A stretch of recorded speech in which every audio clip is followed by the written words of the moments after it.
Good morning दोस्तों, स्वागत करता हूं current GK with revision. My self Rakesh Kumar. आज है 21 अक्टूबर। सबसे पहले बात करते हैं लास्ट वीडियोस के रिवीजन की। फर्स्ट क्वेश्चन, किस देश ने एससीओ के न्याय मंत्रियों की 7वीं बैठक की मेज़बानी की? इसका जो राइट आंसर होगा वो होगा इंडिया। और यहाँ पर जो इंडिया के न्याय मंत्री है रविशंकर प्रसाद जी, उन्होंने इस मेज़बानी के हिस्सा बने थे। और फिर बात करते हैं एससीओ का जो फुल फॉर्म है शंघाई कॉरपोरेशन ऑर्गेनाइजेशन है। फिर बात करते हैं महिलाओं के विरुद्ध अपराध को टैकल करने के लिए उत्तर प्रदेश सरकार के द्वारा मिशन शक्ति अभियान शुरू किया गया। भारत के द्वारा म्यांमार नेवी को आईएनएस सिंधु वीर सबमरीन दिया गया है। गृह सचिव का नाम क्या है जिनका कार्यकाल 2021 अगस्त 2021 तक बढ़ाया गया है? इसका राइट आंसर होगा अजय कुमार भल्ला जी। फिर बात करते हैं आईपीएल के अंदर सबसे ज़्यादा अधिक मैच खेलने वाले पहले खिलाड़ी महेंद्र सिंह धोनी जी है, जिन्होंने 200 से ज़्यादा मैच वहां पर खेले हैं। फिर बात करते हैं श्रीलंका के त्रिकोमाली में आयोजित होने वाले समुद्री अभ्यास में भारत के साथ श्रीलंका जो है वो भागीदार बना। फिर बात करते हैं नई दिल्ली और डिब्रूगढ़ के बीच चलने वाली पहली ट्रेन का नाम जीरो राजधानी है। फिर बात करते हैं हाल ही में बैडमिंटन में महिलाओं का एकल डेनमार्क का खिताब नोजोमी ओकुरावा के द्वारा जीता गया, जो कि जापान की रहने वाली है। फिर बात करते हैं नेक्स्ट क्वेश्चन की। नेपाली सेना के जनरल मानद पद से एमएम नरवाणे जी को चुना जाएगा या उनको सम्मानित किया जाएगा, जो कि भारत के थल सेना अध्यक्ष है। फिर बात करते हैं किस राज्य में रेलवे सुरक्षा बल ने मेरी सहेली नाम से एक पहल शुरू की? राइट आंसर होगा आंध्र प्रदेश के द्वारा। न्यूजीलैंड के प्रधानमंत्री के रूप में जैकिंदा अर्डेन को चुना गया है। फिर बात करते हैं इंडियन बैंक एसोसिएशन के अध्यक्ष के रूप में राजकिरण राय जी है, उनको चुना गया। 2020 सशस्त्र रामानुजन पुरस्कार से शाही एवरा को चुना गया है। फिर बात करते हैं पहली भारतीय महिला कौन है जिसे वन्य जीव फोटोग्राफर अवार्ड से सम्मानित किया? इसका जो राइट आंसर होगा वो होगा ऐश्वर्या श्रीधर। मैंने आपको कल के वीडियो में भी बताया था कि ये जो क्वेश्चन है आपका इम्पॉर्टेंट क्वेश्चन रहेगा और ये किसी न किसी एग्ज़ाम में आपको देखने को ज़रूर मिलेगा, जो कि अभी आने वाला एसएससी का एग्ज़ाम है या फिर आपका एनटीपीसी का एग्ज़ाम है। फिर बात करते हैं C is for cat and D is for discussion पुस्तक के लेखक कायरवी भरतराम है, जो कि एक लेखिका है। फिर बात करते हैं हाल ही में किस बैंक के द्वारा व्हाट्सएप पर बैंकिंग सेवाएं शुरू की गई? इसका राइट आंसर होगा आईडीबीआई बैंक के द्वारा। फिर बात करते हैं नेक्स्ट क्वेश्चन की। यूनेस्को में भारत का अगला स्थायी प्रतिनिधि विशाल वी शर्मा को चुना गया है। मेरा शहर मेरा ग्राम कार्यक्रम जम्मू एंड कश्मीर के द्वारा शुरू किया गया। 2023 तक भारतीय रग्बी टीम को कौन सा राज्य स्पॉन्सर करेगा? इसका राइट आंसर होगा उड़ीसा के द्वारा। फिर बात करते हैं उत्तराखंड राज्य की पहली रामसर साइट जो है वो असम कंजर्वेशन रिजर्व है। फिर बात करते हैं विश्व एथलेटिक्स हाफ मैराथन चैंपियनशिप 2020 गद्यान के लिए ब्रांड एम्बेसडर कॉन्स्टेंटिना डिटा को चुना गया। फिर बात करते हैं द बैटल ऑफ बिलोंगिंग पुस्तक के लेखक शशि थरूर जी है। गरीबी उन्मूलन के लिए अंतर्राष्ट्रीय दिवस 17 अक्टूबर को मनाया गया। IWF इंटरनेशनल वेट लिफ्टिंग के अंतरिम अध्यक्ष के रूप में माइकल ईरानी को चुना गया है। ये थे कुछ रिवीजन के क्वेश्चंस। फिर बात करते हैं आज के वीडियो के फर्स्ट क्वेश्चन की।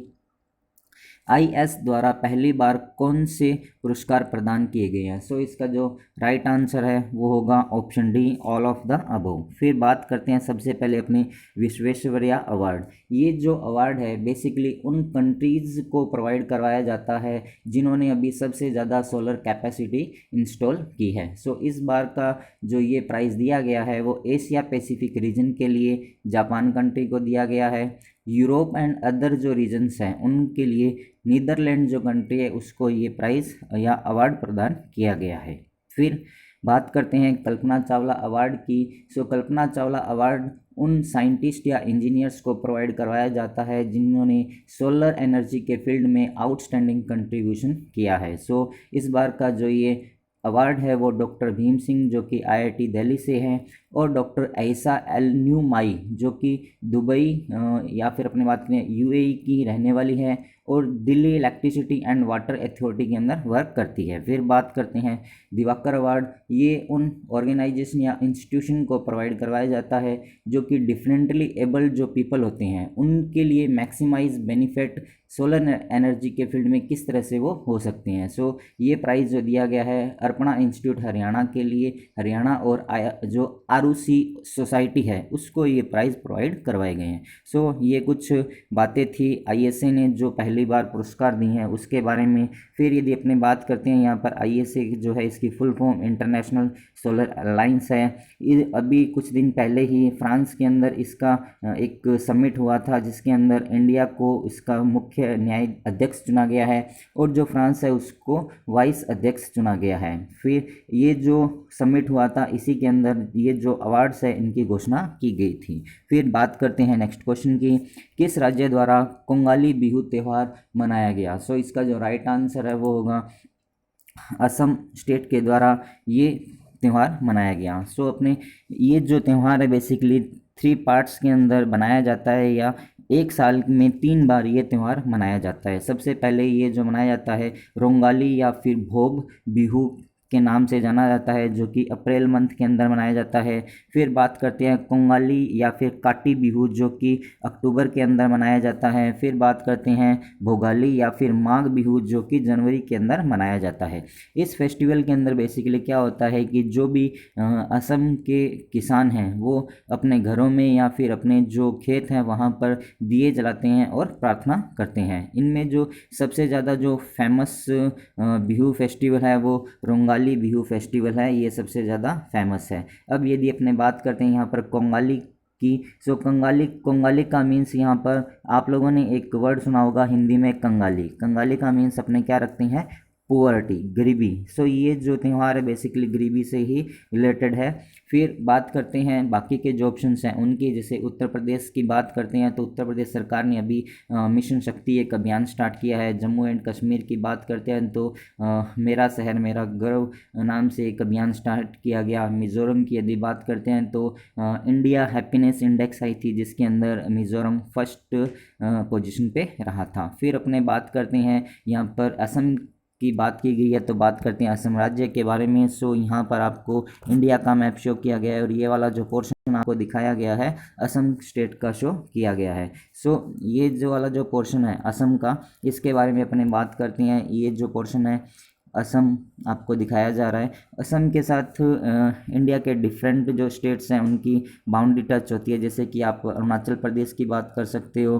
फिर अपने बात करते हैं पश्चिम बंगाल की बाउंड्री इसके साथ टच होती है, मेघालय की बाउंड्री इसके साथ टच होती है, त्रिपुरा की जो मिज़ोरम है उसकी, मणिपुर, नागालैंड, इन सब स्टेट्स की बाउंड्री इसके साथ टच होती है। फिर अपने बात करते हैं यहाँ पर असम के बारे में। सो यहाँ की जो कैपिटल है वो दिसपुर है। यहाँ के चीफ मिनिस्टर सर्बानंद सोनोवाल जी हैं। गवर्नर जगदीश मुखी। यहाँ का जो एनिमल है वो एक सींग वाला गेंडा जिसको अपने कहते हैं, जो कि एग्ज़ाम में पूछा जाता है। फिर बात करते हैं यहाँ की हाईएस्ट जो पीक है नमचा बारवा है। National park Kaziranga national park, Dibrugarh Saikhowa national park, Rajiv Gandhi national park, Manas national park और नमेराई नेशनल पार्क यहाँ पर प्रेजेंट है। फिर यहाँ की विधानसभा की बात करें तो 126 सीट्स, लोकसभा की 14 और राज्यसभा की 7 सीट्स प्रेजेंट है। फिर अपने बात करते हैं करंट न्यूज ऑफ असम के बारे में। सो अभी हाल ही में असम गवर्नमेंट के द्वारा कृतज्ञता नाम से एक पोर्टल को लॉन्च किया गया जिसके अंदर जो भी अपने पेंशनर्स होते हैं उनकी जो भी पेंशन से रिलेटेड प्रॉब्लम होती है या पेंशन को स्टार्ट करना होता है, ये सब पूरी इन्फॉर्मेशन आप एक पोर्टल के थ्रू सबमिट करवा सकते हो और जो भी उनकी इन्फॉर्मेशन है उसको आप ट्रैक भी इससे कर सकते हो। फिर बात करते हैं यहाँ के जो सरकारी कर्मचारी हैं उनके माता पिता की रक्षा के लिए प्रणाम नाम से एक कमीशन भी बनाया गया। यहाँ की एक वन्य जीव अभ्यारण्य देहिंग पटकाई नाम से। सो इसको अभी जो राष्ट्रीय उद्यान है उसके अंदर कन्वर्ट किया जा रहा है नेशनल पार्क के अंदर। ये वाला क्वेश्चन जो आपका इंपॉर्टेंट रहेगा, जो भी एग्जाम में पूछा जा सकता है। फिर बात करते हैं IIT गुवाहाटी के द्वारा अभी लो कॉस्ट की कोविड-19 डायग्नोस्टिक किट को बनाया गया। यहीं पर असम भागजन ऑयल वेलफेयर प्रेजेंट है। भारत का पहला जो गोल्डन टाइगर है वो भी यहाँ पर देखा गया।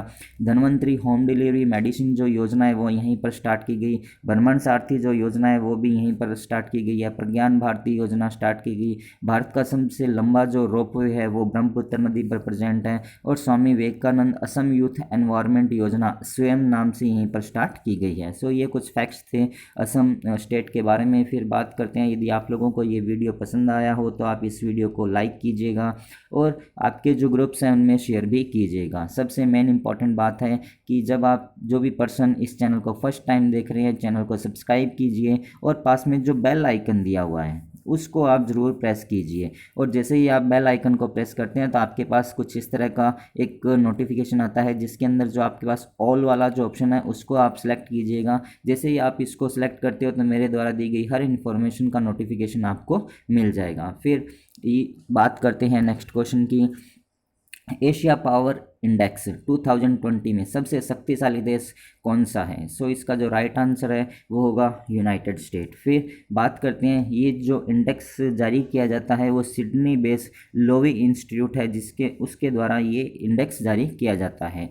अब बात करते हैं इस इंडेक्स के बारे में। इस इंडेक्स में बेसिकली ये कहा गया है कि जो आपका एशिया का रीजन है, उस एशिया रीजन में कौन सी ऐसी कंट्री है जो वहाँ पर कुछ न कुछ हलचल करती है या उसके थ्रू आप वहाँ पर कुछ भी चेंज करवा सकते हैं। सो इसके अंदर जो यूनाइटेड स्टेट है वो एशिया पैसिफिक रीजन के अंदर कुछ भी चेंजेस करवा सकता है, ये इस रिपोर्ट के अंदर बताया गया, जो कि सबसे पावरफुल कंट्री के अंदर आता है। फिर सेकंड पोजीशन पे बात करते हैं तो चाइना, थर्ड नंबर पे बात करते हैं जापान और फोर्थ नंबर पे बात करते हैं तो इंडिया इस पोजीशन पे फोर्थ नंबर पे है।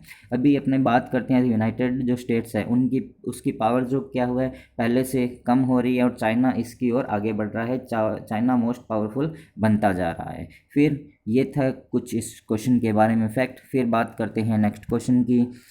20 अक्टूबर 2020 को कौन सा दिवस मनाया गया? सो इसका जो राइट आंसर है वो होगा world statistics day and world osteoporosis day इस दिन मनाया गया। फिर अपने बात करते हैं यहाँ पर सबसे पहले वर्ल्ड स्टैटिक्स डे की। वर्ल्ड स्टैटिक्स डे जो है बेसिकली UNSC के द्वारा बनाया गया, जिसकी थीम रखी गई connecting the world with the data we can trust. फिर बात करते हैं वर्ल्ड ओस्टोपोरिसिस डे की। सो इसकी जो थीम रखी गई दैट्स ओस्टोपोरियस रखी गई है, जो कि इंटरनेशनल ओस्टोपोरिस जो फाउंडेशन है उसके द्वारा ये डे मनाया गया। फिर बाकी के जो ऑप्शन है उनकी बात करते हैं, जैसे कि नेशनल स्टैटिक्स डे की बात करते हैं तो ये 29 जो जुलाई होती है उस दिन मनाया जाता है। इस दिन जो हमारे फादर ऑफ इंडियन स्टैटिक्स है उनकी बर्थ एनिवर्सरी होती है।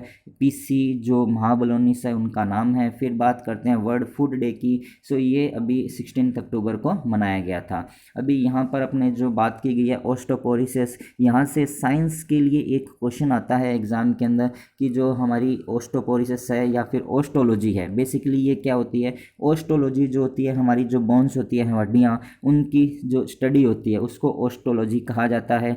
अब यहाँ पर जो आपके दो वर्ड आते हैं, एक तो आपका टेंडन नाम से वर्ड आता है और एक आपका लिगमेंट नाम से वर्ड आता है। ये जो दोनों वर्ड है इन दोनों वर्ड पे क्वेश्चन ज़रूर पूछा जाता है कि पर्टिकुलर ये टेंडन और लिगमेंट क्या होते हैं। सो आप लोग मुझे कमेंट्स के अंदर बताएंगे कि ये टेंडन और लिगमेंट बेसिकली इनका मीन क्या होता है। ये जो दोनों पॉइंट है अच्छी तरह से आप रिमेंबर कर लीजिए, क्योंकि इनसे रिलेटेड क्वेश्चन एग्जाम में बार बार रिपीट होता है। फिर बात करते हैं नेक्स्ट क्वेश्चन की।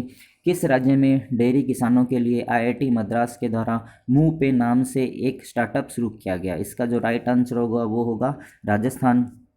जो IIT मद्रास हैं उन्होंने यहाँ राजस्थान के जो डेयरी उत्पादक हैं या और जो डेयरी किसान उत्पादक हैं और जो डेयरी है उन दोनों के बीच में एक ऐप लॉन्च किया गया है मुंह पे नाम से। इसमें पर्टिकुलर क्या होगा कि जो भी दूध उत्पादक हैं और जो डेयरी वाले हैं, डेयरी उत्पादक की जो भी इनकम बनती है, जो भी उनका पेमेंट होता है वो डायरेक्टली मुंह पे के थ्रू उनको ट्रांसफ़र कर सकते हैं और ये जो पैसा है उनके सेविंग अकाउंट में डायरेक्टली ट्रांसफ़र हो जाएगा।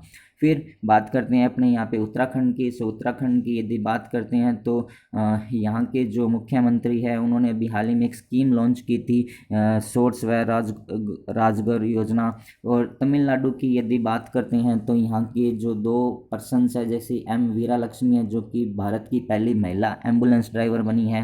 केरला की यदि अपने बात करते हैं तो जो ह्यूमंस बाय नेचर के लिए उन्हें पाटा पुरस्कार दिया गया। और जो इंडिया टुडे है उसके द्वारा हेल्थ गिरी पुरस्कार भी केरला सरकार को प्रोवाइड करवाया गया है। फिर अपने बात करते हैं नेक्स्ट क्वेश्चन की, एनसीडीसी आयुष्मान सहकार योजना किसके द्वारा शुरू की गई है। सो इसका जो राइट आंसर होगा वो होगा अपने पुरुषोत्तम रूपाला जी हैं, उनके द्वारा ये स्कीम लॉन्च की गई है, जो कि हमारे देश के जो एग्रीकल्चर मिनिस्टर हैं, स्टेट एग्रीकल्चर मिनिस्टर हैं पुरुषोत्तम रूपाला जी। फिर अपने यहाँ पर बात कर रहे हैं एनसीडीसी की। सो एनसीडीसी का जो फुल फॉर्म है नेशनल कोऑपरेटिव डेवलपमेंट कॉरपोरेशन है। और ये जो स्कीम बेसिकली लॉन्च की गई है वो इंडिया के अंदर हेल्थ केयर जो इंफ्रास्ट्रक्चर है उसको क्रिएट करने में कोऑपरेटिव बैंकों को इन्वॉल्व करने के लिए ये स्कीम लॉन्च की गई है। फिर अपने बात करते हैं बाकी के जो ऑप्शन हैं उनके, जैसे कि गजेंद्र सिंह शेखावत की बात करते हैं तो ये हमारे देश के जल संसाधन मिनिस्टर है। और अभी हाल ही में इनके द्वारा स्वच्छ भारत पुरस्कार 2020 की घोषणा की गई थी। फिर बात करते हैं पीयूष गोयल जो कि हमारे देश के रेलवे मिनिस्टर या फिर जो कॉमर्स उद्योग मंत्री हैं, इनके द्वारा अभी हाल ही में राष्ट्रीय स्टार्टअप पुरस्कार जिसका फर्स्ट एडिशन था उसके जो विनर्स थे उनकी घोषणा की गई। राजनाथ सिंह जी की बात करते हैं तो इनके द्वारा डिस्क 4 नाम से एक कॉन्टेस्ट लॉन्च किया गया है। फिर बात करते हैं नेक्स्ट क्वेश्चन की, हाल ही में Y20 वर्चुअली वैश्विक शिखर सम्मेलन किसके द्वारा अटेंड किया गया। सो इसका जो राइट आंसर है वो होगा किरण रिजिजू जी के द्वारा ये सम्मेलन जो है इसको चूज किया गया, उसको अटेंड किया गया था। फिर बात करते हैं ये जो सम्मेलन है G20 group of 20 youth 20 global summit जो कि सऊदी अरबिया के द्वारा अल खबोर के अंदर होस्ट किया गया था। और इस की जो थीम रखी गई थी वो रखी गई थी government youth dialogue on post कोविड-19 अपॉर्चुनिटी, इसकी थीम रखी गई थी। फिर अपने बात करते हैं बाकी के जो ऑप्शन हैं उनके, जैसे रविशंकर प्रसाद जी की बात करते हैं तो अभी हाल ही में इन्होंने SCO के अंतर्गत इंडिया के द्वारा जो यहाँ के मिनिस्टर्स होते हैं, न्याय मंत्री होते हैं, उन सभी की एक बैठक का आयोजन इंडिया के द्वारा किया गया था, उसमें पार्टिसिपेट किया। फिर बात करते हैं रामविलास पासवान जी जो कि हमारे देश के मिनिस्टर, कंज्यूमर अफेयर मिनिस्टर और food and public distribution minister थे, उनकी हाल ही में मृत्यु हो गई। और इनका जो पूरा कार्य का जो भी कार्यभार था उनको पूरा का पूरा नरेंद्र सिंह तोमर जी हैं हमारे, उनको ट्रांसफ़र कर दिया गया है। नहीं सॉरी, जो पीयूष गोयल जी है उनको ये कार्यकाल जो उनका कार्यभार था पीयूष गोयल जी को दिया गया है। फिर अपने बात करते हैं नरेंद्र सिंह तोमर। नरेंद्र सिंह तोमर हमारे देश के यूनियन एग्रीकल्चर मिनिस्टर हैं और अभी हाल ही में इनको फूड प्रोसेसिंग इंडस्ट्री का अतिरिक्त कार्यभार दिया गया है। फिर अपने बात करते हैं नेक्स्ट क्वेश्चन की, हाल ही में बैडमिंटन में पुरुषों का एकल डेनमार्क का खिताब किसने जीता। सो इसका जो राइट आंसर है वो होगा एंडर्स एंटोनसेन ने ये अवार्ड जीता है। फिर बात करते हैं बाकी के जो ऑप्शंस हैं उनकी, जैसे कि रेशमशु गेमिक की बात करते हैं, ये सेकंड नंबर पे रहे हैं। ये एंडर्स जो है फर्स्ट नंबर पे, रेसमुस सेकंड पोजीशन पे रहे हैं। ये दोनों ही डेनमार्क के रहने वाले हैं। फिर बात करते हैं जो बाकी के ऑप्शंस हैं उनकी, जैसे नोजोमी ओकुहारा की बात करते हैं तो इन्होंने महिला जो वुमेंस फर्स्ट कैटेगरी का प्राइज जीता है और इन्होंने कैरोलिना मारिन को हराया जो कि सेकंड पोजीशन पे रही थी। सो ये था आज का वीडियो। यदि आप लोगों को वीडियो पसंद आया हो तो आप इसे लाइक कीजिएगा एंड शेयर कीजिएगा। जो भी पर्सन इस चैनल को फर्स्ट टाइम देख रही हैं इस चैनल को सब्सक्राइब कीजिए करंट जीके विद रिवीजन, और पास में जो बेल आइकन दिया है इसको आप ज़रूर प्रेस कीजिए। At the last, thanks for watching. Thank you so much.